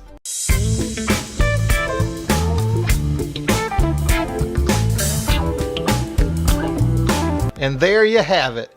It's time to cut into this beautiful low-carb keto coconut cake and see what it looks like. Now I cut it into 4 pieces, but the serving size on this is 16 pieces. So I just cut a big one for this part so you can see what this thing looks like. Man, I'm telling you what, you're gonna love this. I mean, is that not beautiful or what? And to think that came from cottage cheese. Golly. Now it's time to cut it up into proper portion sizes. And of course you can have a little bit more if you want to. I mean, sometimes I'll do 2 of these. Just make sure you download an app like Carb Manager or something similar if you need to count your carbs, just to make sure you're not going over. It lets you put in the exact ingredients that you use because they're all a little different. I hope you enjoy this recipe as much as I do. Now we can't do a Southern Keto dessert recipe video without including banana pudding. I mean, that's just one of the staples around here. So I took Paula Deen's recipe, which is one of the most famous ones around, turned it keto, and this is what happened. This video also includes how to make my keto milk in case you need some to go with those cookies that I showed you earlier, or any of the ones I've done since.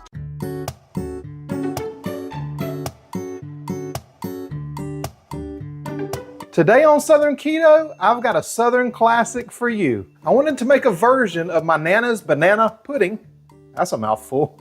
But I couldn't find the recipe. So in the meantime, I found the next best thing, Paula Deen's most famous banana pudding recipe. Not your mama's banana pudding. But with all the carbs and sugar in it, Who wants to do that? So I've ketoized it.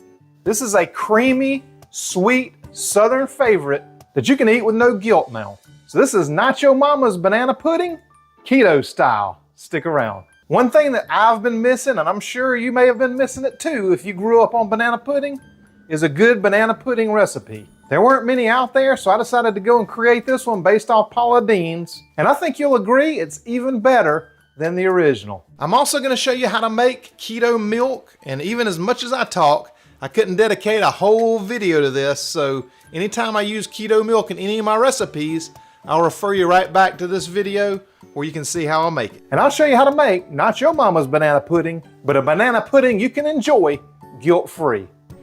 So before we can make this nanner pudding, we got to make our keto milks. The first thing you're going to need is 1 cup of heavy whipping cream. If you've never looked at whole milk, it's got a ton of sugar in it, so we're going to make it without the sugar so it'll work in recipes. The next thing you're going to need is 3 cups of water. This makes a full quart of whole but keto milk. And the next thing you're going to need is 1/8 of a cup of the Magic Baker's Blend or whatever your favorite keto sweetener is. If you use allulose though, you're going to need to put an extra 1/16 of a cup in there or whatever that amounts to, because it's just not as sweet. And you're going to need a quart jar. This is a quart mason jar that I use. It's got the measurements right on it. It makes everything super easy to do. So the first thing we're going to do is just add 1 cup of the heavy cream right into our mason jar.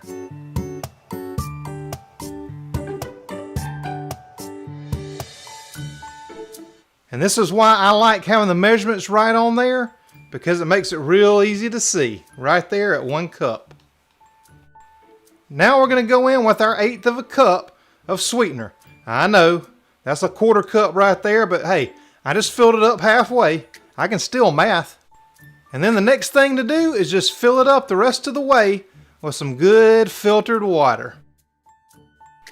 Now that that's done, I'll just put my lid on top and screw it on real good. And I'll put a link to everything that I use down there in the description, but those plastic jar lids are the best. And just shake it up real proper. Once it's shaken up real good, just make sure all that sweetener is incorporated through there, and you've got yourself some legit keto whole milk. This is what I'd recommend for my Cocoa Pebbles recipe coming right up. Now let's make this keto banana pudding, shall we? You're going to need 1 1/4 cups of this Magic Baker's Blend or your favorite sweetener. Again, if you use allulose, just use some more. You're going to need a tablespoon of beef gelatin. This is going to give it that puddingy consistency that you're going to love. I'll put a link to some of this down below as well if you can't find it locally. The next thing you're going to need are 4 egg yolks. Now, I'll show you what to do with the whites in just a little bit, but save them. You know, don't throw those away or anything. And you're going to need 1 tablespoon of banana extract. Now, I found this at Walmart. There's some really good brands online as well, but hey, sometimes easy is better and it's delicious. The next thing you're going to need is a teaspoon of Redmond's Real Salt, pink Himalayan salt. Just make sure you use something with the minerals in it. It just helps that sweetness. And you're going to need a yellow bowl. I mean, everything tastes better with a yellow bowl, right? And I'm just going to take a little bit of my keto whole milk and just splash it right in there. I don't have an exact amount, just about that much. What I'm going to do is just go in with the gelatin. Go ahead and put the gelatin in there and let it get real happy inside that whole milk. It's called blooming your gelatin. So you're just going to let it sit in there for a little bit. Use a fork or your favorite implement of destruction and just make sure you get all the lumps and bumps out of it as best you can. And while that's sitting there blooming, as they say, we're just going to go ahead and separate our egg yolks from our egg whites. And I like using this, my little handy chopper. It's also an egg separator. So this keeps the egg yolks right on top and the whites drained down to the bottom where you can collect them to use later. And here's a hint, I'm putting the yolks inside the microwave egg cooker. And we'll use that a little bit later on. So just get your 4 egg yolks separated. This is going to lead to a nice creamy consistency in this banana pudding. And it's going to give it a little bit of a yellow color too, just so it looks a little more like the real deal. And if you happen to get a little bit of the yolk inside the whites, that's okay, but you don't want to do vice versa. If you were using the whites, you don't want to get any yolk inside it because chances are good you're going to try to whip it into stiff peaks, and that will not work. but this is just fine. So we're just gonna scramble these yolks up to use in the next part. I'm gonna put a sauce pot over medium heat here. I'm just gonna go ahead and pour the rest of that whole milk in there. So this recipe uses this full quart, so you make it one time and you got a whole pudding. I'm gonna dump in my sweetener, and that smoke just signals the beginnings of a grand entrance to a grand dessert. Then I'm gonna add my salt in, and we're just gonna heat this up on the medium heat and give it a good stir. And then just make sure you stir it up until it comes to a good simmer and gets nice and warm. Now I'm just going to take kind of a medium-sized bowl and I'm going to put the egg yolks in there. And I'll show you why you want to do this in just a minute. Now if you've ever made ice cream at home, you know what I'm about to do here. This technique is called tempering. And basically once you get that liquid heated up, we're going to start whisking up that egg yolk. And then make sure that you keep whisking while you pour just a tiny bit of that liquid in there. The whole point of this is to keep those egg yolks from scrambling once they go back in there and keep a uniform consistency that you can use either as an ice cream base or we're going to use it as a pudding. And then once you've mixed in a couple ladlefuls of that warm milk mixture, we're ready to go on to the next step. Hey, if you like keto dessert recipes, make sure you hit like down there so that YouTube knows. And then subscribe to my channel so you'll see a whole lot more keto dessert videos. Now it's time to grab this yellow mixing bowl one more again. That gelatin is nice and bloomed, and that milk mixture is nice and warm, so it's time to combine the two together. So I'm just going to keep whisking this milk mixture and pour it in just a little bit at a time and let that incorporate with that gelatin in there, and then just pour it nice and slow.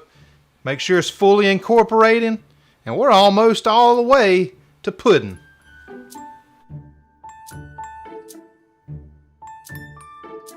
Now listen, don't forget about the most important thing, that banana extract. I'm going in with a full tablespoon of this myself, but if you don't like it quite as banana-y, you could try a couple teaspoons and give it a little taste and see what you think, but I think that a tablespoon works out just fine. Then we're going to let it sit for about 15 minutes before we do anything else. This is just going to make sure that that gelatin's nice and happy before we go into the fridge with it. Once that 15 minutes is up, oh yeah, we're going right in the fridge with her, and we're just going to leave it in that fridge until it gets a little bit thicker. It's going to be about 2 hours. Now that that pudding's had its cryogenic therapy, it's time to go on to the next step. We're going to cover this up, and it really needs to sit overnight, but at least another 2 hours after the next step. Now I told you I'd show you what to do with those egg whites that you got left and that little bit of yolk that went in there. And hey, if this doesn't apply to you, then you have it your own self. But I'm just going to put it right back in that microwave egg cooker. If I can get the top to go on right, I'm going to throw it in the microwave for about a minute to a minute and a half, depending on how cooked you like your eggs. Now while that's cooking, I'm going to go ahead and cover this because I'm not going to eat it immediately. I'm going to leave it overnight for the best results. So I'm just going to take some plastic wrap, and it's real important when you're making any kind of pudding, and I got more coming up, so make sure you get this. Take your plastic wrap, it needs to touch the top of that. If not, you're going to get this little skin on top that you ain't going to like. It's like a flan, or I don't even know what you call it, but you're not going to like it. So press this down on there, it helps prevent that, and you'll enjoy the results once it's done. Now what am I going to do with this egg? He's doing his yoga. He's getting prepped. Drop it like it's hot. Hey, we ain't going to be the only ones eating good tonight. He is ready. And he's out of here. Well, back to the pudding. I like to leave it overnight, but at least a couple more hours. And what you're going to need to do, at least for my liking and the consistency that I want it, so it's just like banana pudding. So I'm going to take that plastic wrap off. I'm going to get my hand mixer, and I'm going to blend this up till it's the consistency of a great banana pudding. You just want to keep blending it until it's nice and smooth, and you'll know when it's going to be perfect. It'll get real smooth and creamy, real delicious, and then it's about that time to serve it up.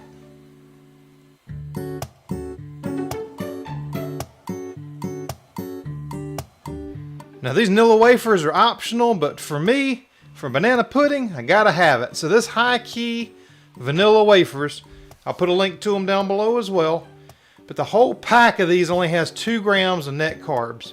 I'm just gonna take them, I'm gonna line the entire bottom of this container. Now this is a glass container. It's a 4x6 by about 2.5 high. And that's what I'll use. It'll fit 8 on the bottom and 12 on the top, and you'll have some left over just to make it pretty. So now that we got that nice Nilla wafer base, it's time to go right on top of that with some of that beautiful nanner pudding. And I'll just layer that right on there. And we'll just fill this thing all the way up to the top. Now you don't have to use a glass bowl like this, but it sure looks pretty in there. But you can put it in a little small bowl or whatever you want to put it in. I am telling you, this stuff is absolutely delicious. Now you may think it looks a little bit liquidy once you blend it up like this, but I'm telling you, it is the perfect consistency. You put more gelatin in there, you're gonna have like a jello, and you don't want that. Now that we got it filled up, it's just time to make it pretty. So I'm gonna go on the top, put some more of those Nilla wafers on there.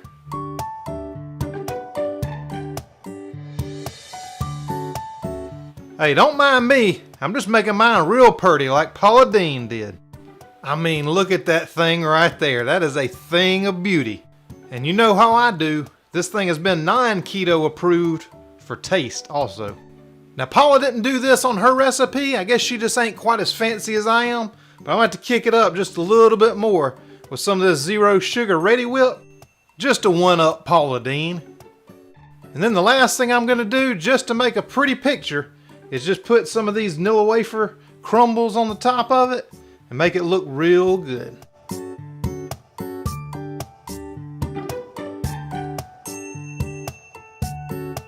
I mean, that right there is a thing of absolute beauty. Now I'm going to give it a taste, and I hope y'all flood the comments and let me know, hey, we know why you don't want to show yourself eating now.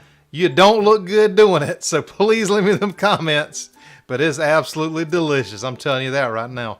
Let's revisit that old cottage cheese one more time.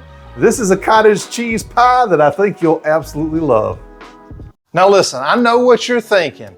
I hope this is not another cottage cheese video, but man, I'm telling you, I am on a cottage cheese kick. But this here is a variation on an old Southern recipe for buttermilk pie, but I've made a cottage cheese pie. And I did a little chocolate crumble to go on the top and bottom. And I'm telling you, whether you like cottage cheese or you don't like cottage cheese, you're absolutely gonna love this. I'm not a cottage cheese fan as far as eating it right out of the container, like all the health advice told you to do for years and years.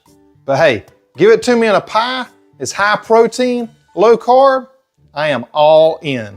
Let's talk about it right after this. When you eat this pie, you will have no idea that it has cottage cheese in it. You probably already have all the ingredients unless you don't have cottage cheese sitting around, which lately I've had a lot of cottage cheese sitting around because I've been making a lot of stuff with it. Now I know you don't want to hear me talk about cottages or cheeses probably. You want to hear me talk about a pie. So let's go to the kitchen and I'll show you what you need to put together this chocolate, this keto, this low carb, keto, chocolate crumble, cottage cheese pie. I need to come up with a better name than that, but that's all I got so far. Let's go in the kitchen.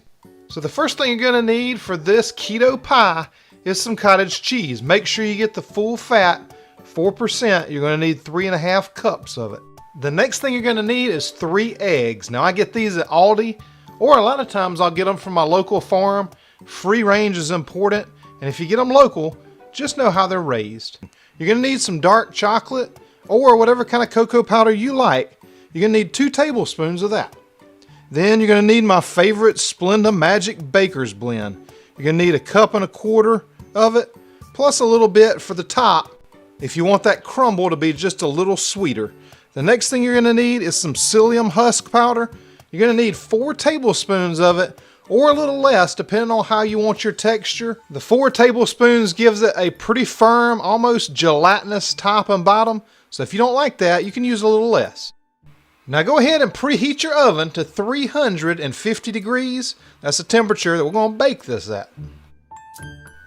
Sometimes I've found that when you buy cottage cheese, it's a little too wet. So there's 2 things you can do. The first is just take a little strainer like this before you get ready to make it. And you're going to put your cottage cheese in there and let it sit and drain out for anywhere from 15 to 20 minutes. And then just get rid of the liquid. Now, if it's really, really wet, like I have found with this Walmart brand, you can take your salad spinner and put the cottage cheese right inside there. And I'll put a link in the description to the one I use. We use it a lot for salads, but I found that for cottage cheese, this works really, really good.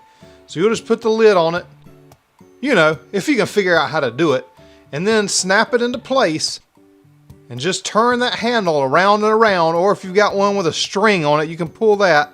I don't like the ones with a string because they tend to break pretty easy, but this one is attached and it does a great job. And this cottage cheese was a perfect consistency, but I just wanted to show you how good a job this does. So then you can take the top off of it and look how dry that is. You can see that liquid all around the outside of it. So it works perfect. Now the strainer method's not going to get out that much of the liquid. So if you think you're pretty close on the moisture level that you need, I would use the strainer method. If not, I would use this. You might just want to do that to see how much liquid that I got in there, so you know what the perfect cottage cheese consistency and moisture level is for this recipe. But now I'm just going to go ahead and pour that back in because it was perfect. So I'll just put my liquid back in, give it a proper stir, and then if you did this to just make sure you had the right moisture level, then this is what it should look like when you get done. This is the consistency you want so that this comes out just right. So first of all, we're going to make our chocolate crumble. So you're going to take 1.5 cups of that 3.5 cups of cottage cheese.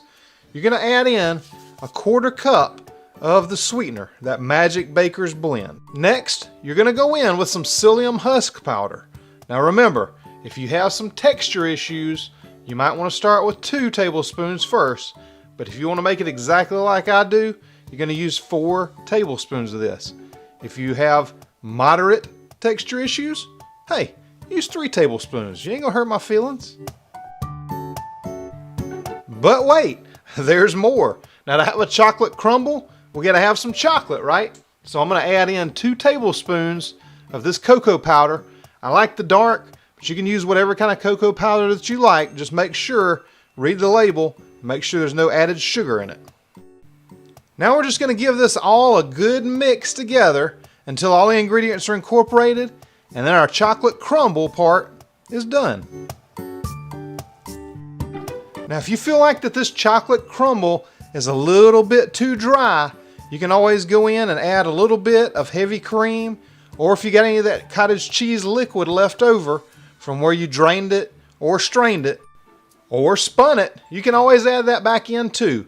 You don't want it to be wet though. You want it to be pretty dry on top, so that it forms a nice crust, and especially if you use less than the 4 tablespoons, for the texture, you want to make sure that it's about this consistency.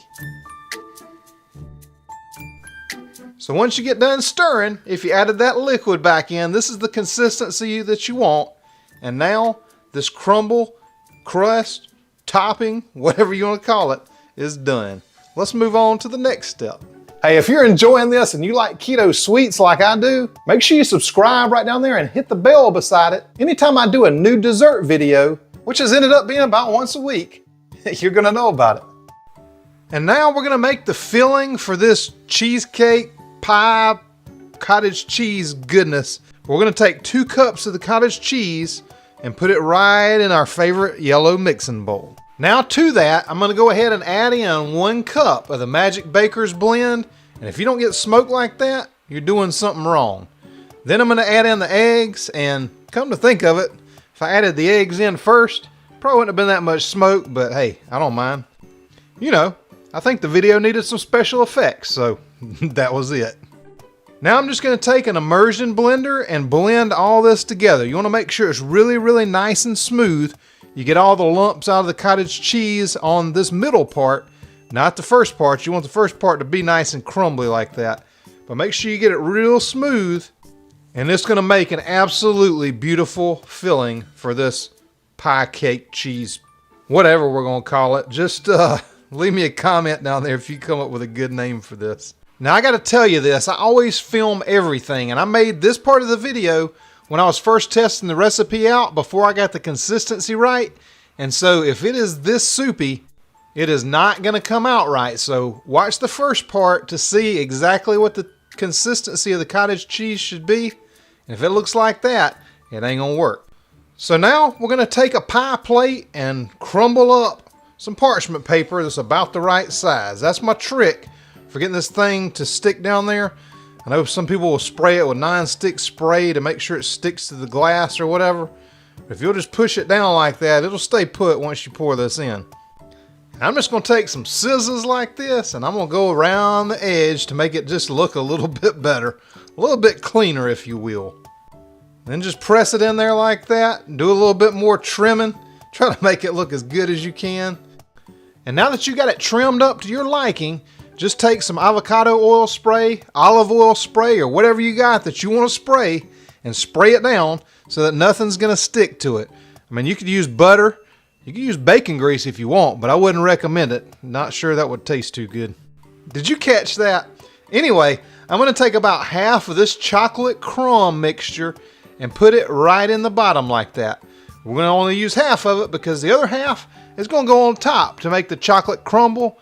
This is going to make the crust. So I'm just going to take my spoon or my hands or whatever I got that I want to press it down with and just press it down pretty good on the bottom. You don't want to squish it or anything, but just make sure it's pressed in pretty good because it's going to form the crust for the bottom of this. Now I'm going to take that beautiful filling that we made. Now this is the right consistency. I'm going to pour it in just like that. It's going to go almost to the top. So hey, you may not want to cut as much of your parchment paper as I did, but hey, it'll be all right. And now for the finishing touch, we're going to take the other half of that chocolate crumble and crumble it all over the top.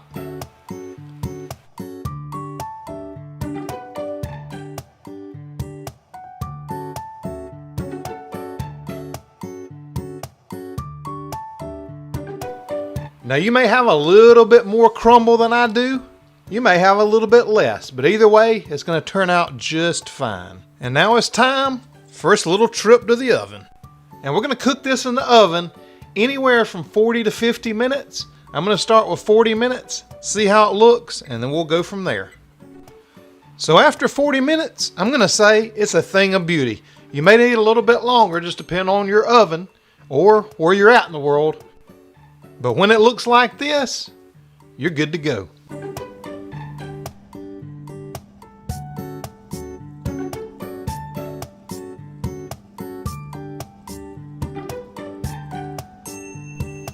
Well, let's cut it up so I can show you just what this looks like. And I probably let this cool for 5 or 6 minutes before I sliced into it, so just let it cool for as long as you can stand it. Oh man, I am telling you, we're going to be eating some good dessert tonight. That's a fact.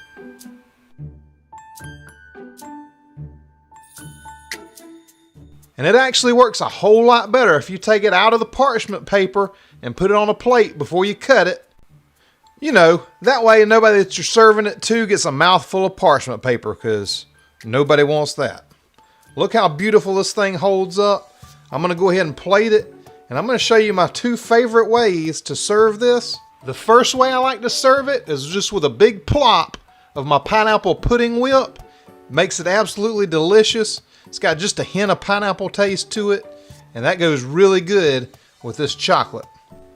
The other thing I like to do is just serve it with a big old scoop of my coffee chocolate chip ice cream. It is absolutely delicious with it.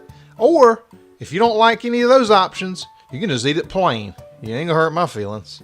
Now last but not least, I mentioned earlier in the video that you'd probably seen my lemon dessert video. I made a version with strawberry also that a lot of you probably didn't see, but if you love strawberries, check this out. What do you think of when you think of the perfect dessert? Something sweet, something cold, something creamy, fruity, maybe a combination of like a cheesecake and a cream pie, something with a delicious crust. Well, this dessert checks all those boxes. It uses fresh strawberries, it's super simple to make, and whether you're doing keto or low carb, or not, you're absolutely gonna love this dessert. Let's talk about it right after this. So if you've seen my lemon dessert recipe, you know that it's absolutely phenomenal. People rave about this recipe. And this is kind of a variation on this, but it uses fresh strawberries instead of lemons. Some people don't like lemon or lime. I don't know who those people are, but there's some. And so this is a different version because who doesn't love strawberries? I'm also going to show you how to make a delicious crust for it 2 different ways. One using pecans and one for people that have nut allergies. I'm going to show you how easy this is. It's so easy, even I can make it. And if you're following a keto or low carb lifestyle, but some people that you know aren't, let them give this a try. See what they think. They're going to love it. So let's get into this amazing dessert recipe. Let me show you what you need to put together this strawberry cheesecake-ish, cream pie-ish, delicious dessert. So first, let's make the nut-free crust. So you're gonna need the sweetener of your choice. Normally I use Magic Baker's blend, but I found this monk fruit sweetener on sale at Big Lots, so I'm using that. You need the granulated kind. The next thing you're gonna need is some good grass-fed butter, either this Kerrygold or the kind from Aldi. Then you're gonna need some sunflower kernels. Make sure you get roasted and unsalted. Unless you want a salty treat, then you can salt them up, but I wouldn't recommend it. You're also gonna need one of these molds. This is just to keep you honest and keep the portions under control. I'll put a link down below in the description. If you don't have one of these yellow mixing bowls, it's not gonna taste the same, but oh well. You're just gonna add your sunflower seeds in there. You're gonna go ahead and add in that melted butter. I like to spread it around a little bit, spread the love, and then you're gonna add in your sweetener. Just a little bit, and I kind of sprinkle it all over just so it doesn't clump when I go in to mix it. So we're gonna mix this together really, really well. Make sure you get that butter incorporated and that sweetener incorporated before we go on and put it in our containers, because that's really important to get a good consistency for those sunflower seeds. And I like a little bit of texture to my crust, but if you like it smoother, more crusty I would say, you can always grind them up into a flour, mix them up exactly the same way before you put them in this muffin container. And just spread them out into each one as evenly as you possibly can, but we'll come back and fix that in a little bit. So we'll just go in and fill all 12 of them as evenly as possible. And once they're as even as you think they can be, we'll go in and just press them down with our fingers, and then we'll figure out which ones need just a little bit more of the seeds or the flour, whichever way you want to do it.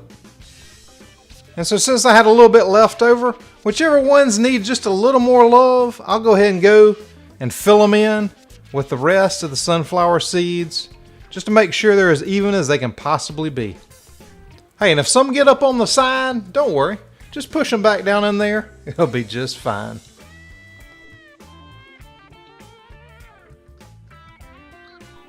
Now once you get them as even as they can possibly be, take a measuring cup, try to fit it to the size of the bottom there. You might want to spray the bottom with a little bit of avocado oil. If not, you'll probably have a few little seeds stick to it. Or if you do the flour, you'll have a little flour stick to it. And that's okay. But if you spray the bottom with a little avocado oil, it might help just a little. I don't know. I don't ever do it. I just mess with it until it comes out right. And I'll press them down as much as possible. And I'll check the bottom for some extra seeds. And then that's when you reassess again. And if you miss one, toss it in there. But I'll just press them down as much as possible so they stick together in the end. And hey, if you get a few stragglers on the bottom like that, just reassess the situation and put them in whichever compartment they need to go in. Don't worry, it's all going to turn out just fine. Now before you forget, go ahead and preheat that oven to 375 degrees. I should have already done it, but I didn't, so now I'm just going to have to wait a few minutes until it heats up. And now that it's hot, I'm just going to transport these babies on a foil-lined cookie sheet or baking sheet, whatever you want to call it, and throw it in the oven there. And we're going to go ahead and set the timer for 15 minutes. Now, One thing I'm going to tell you here is very important. Halfway through this, you need to take that pan out and turn it around. If not, when it's done and you go to pull it out, you're going to have one little section. It's a little browner than you want it. Now, it's still fine. If you forget to do it, no problem. But as many times as I've made this, if you turn it around halfway through cooking, it's all going to come out evenly. See how that back part is just a little more brown and the front is a little undercooked? Hey, it's going to turn out fine either way. Don't worry. But just rotate it halfway through and you're going to come out with the perfect nut-free crust with texture or without. So now let's make the filling for this bad boy. We're going to need some heavy cream. Oh man. We're going to need some cream cheese. This is the kind I get at Aldi. Just use your favorite kind, whatever it is. The next thing we're going to need is some Swerve confectioners or your favorite sweetener, but make sure it's a confectioner's kind. If you don't have confectioners, just blend up your granulated. And we're going to need some vanilla. If you haven't heard me talk about this before, unless you like eating beaver butts, get this pure vanilla extract, none of that fake stuff. And then we're going to need some of these beautiful strawberries. These are the biggest strawberries I think I've ever seen. Don't know what they grow these in, but they are juicy and delicious. Get the best ones you can find. And about a quarter cup of water, probably less. And you're going to need a hand mixer. Now, you could use a stand mixer. I just like washing less stuff, so the hand mixer works better for me. And the main thing you got to have is a yellow mixing bowl. If you don't have this, you better go on eBay and find one. You better search far and wide across the world because it just ain't going to taste as good if you don't have it. And then you're going to need some way to blend this up. I love this Ninja IQ Auto IQ blender. And you'll see why in just a minute when I make this strawberry mixture. So take your strawberries, and what you don't want on there is the green. If you do, you don't have to cut it off. I don't like the greenery. I get enough fiber from my salads and whatever else, so I'm going to do away with that. Throw that out in the yard, compost it in the garden, whatever you want to do. And then just take those strawberries, load them up into your blender cup, however you're going to do it. Now, this is about 16 ounces, and notice I didn't crush them down or anything like that. They're just kind of loosely in there. And this is about what you want for this recipe. And then you're going to add in a little bit of water. Depending on how juicy the strawberries are, I started out with probably 1/8 of a cup or maybe even less. You're going to know once you blend it up if it blends up proper or not. Put your sweetener in there with it because you don't need much. The filling itself is going to be sweetened, but you're going to need some in there just for those layers of flavor. Let's get those strawberries and that sweetener in there. And if you've got one of these Auto IQ blenders, just hit the smoothie thing. If you don't, I'm going to put it in the description. If you don't have a good blender, you can use whatever, but this just makes it easy because it blends it up like this. You don't have to touch it.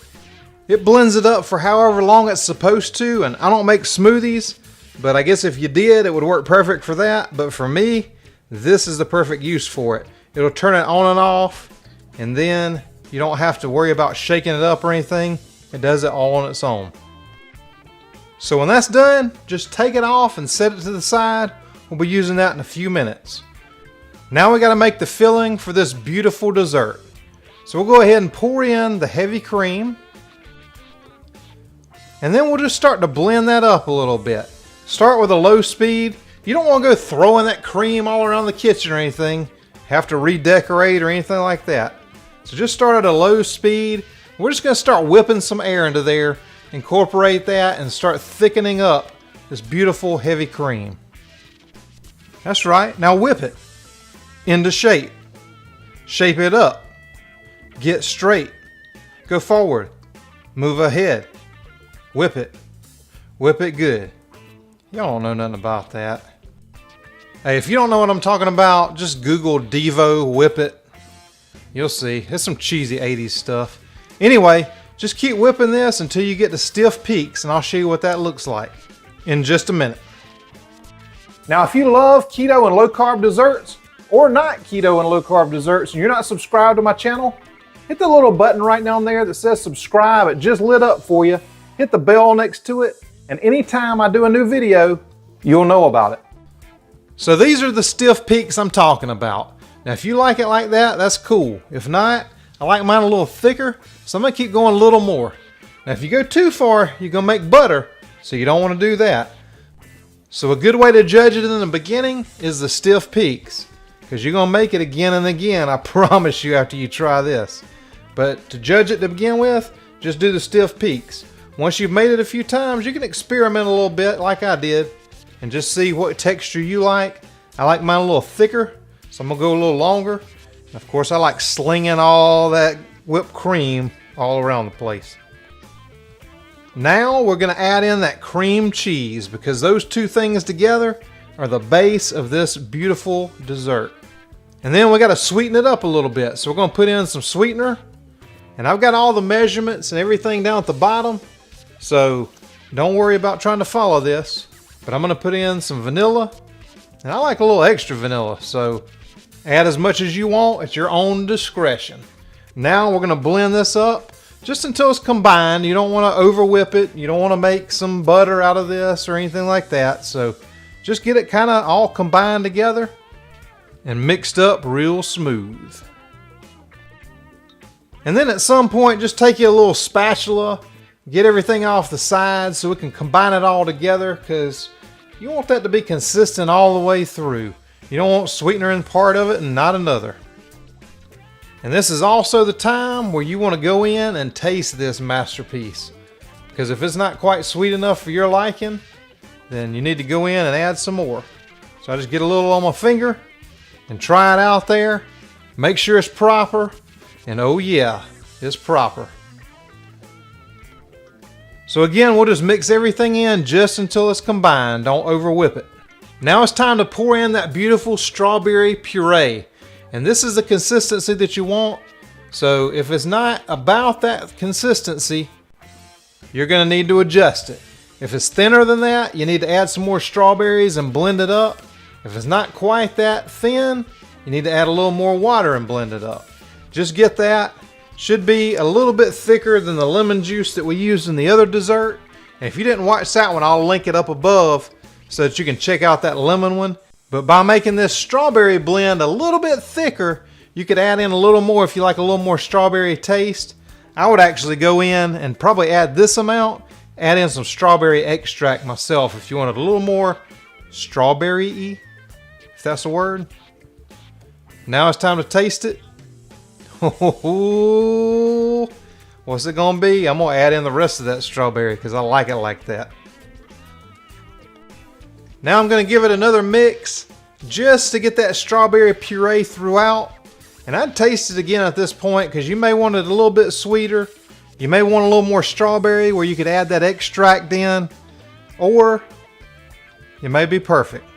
And this one was perfect. And this is how it should look when it's done. Oh man. Now it's time, after these crusts have completely cooled, and make sure you let them cool completely before you go in with this, or it's not going to set up right. And just layer in this strawberry goodness right on top of every one of those little crusts. Now doing it like this, make sure that you don't overeat it. Has little individual pieces that are just absolutely delicious. You're gonna throw them in the freezer. You can pop them out when you want it, let them sit out and thaw for a little bit if you want. You can keep them in the freezer, you can keep them in the fridge, either way. The important thing is that you freeze them first. And after you've filled them, it's time to reassess the situation. See which one might need a little more, which one might need a little less. And for these amounts, I've made this so that I can do one with the nut-free crust and one with the pecan crust.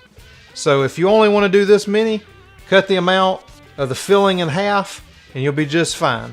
But you could do 2 of these muffin containers full of the nut-free crust, or you could do a big thick or a pie plate full of the pecan one with this amount of filling.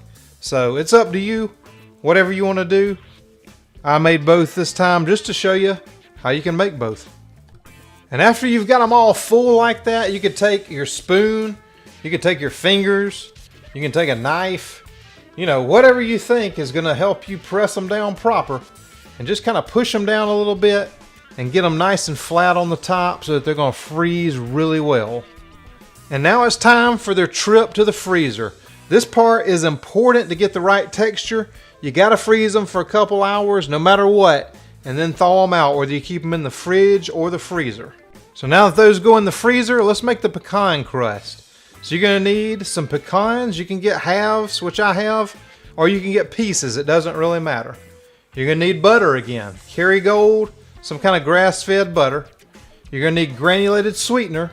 So basically the same ingredients that we have for the nut-free are going to work either way. We're going to take these, we're going to get our handy chopper out, and I'll link all the tools that I use down in the description if you don't have some of these things. It just makes it easy. But hey, you can use a good old-fashioned knife if you want to. This really makes it simple. And particularly if you have arthritis or some sort of inflammatory condition that you're trying to get rid of, this chopper is a game changer. You won't have to worry about holding the knife. It just makes everything so much easier. Now this is the consistency I like my pecans chopped to. Just a little bit of texture, a different consistency in there. But if you don't like that, if you want a more crust-like crust, then you can chop it into a flour also. Just blend it up if you want. So we'll just take those, put them in a container, and I'll give you the measurements of everything in the description, and just pour in your melted butter and your sweetener. Now, I like to just mix this right in the container because it's super easy. You don't need multiple containers to mix it in, and it works just fine. I take a fork and mix it up.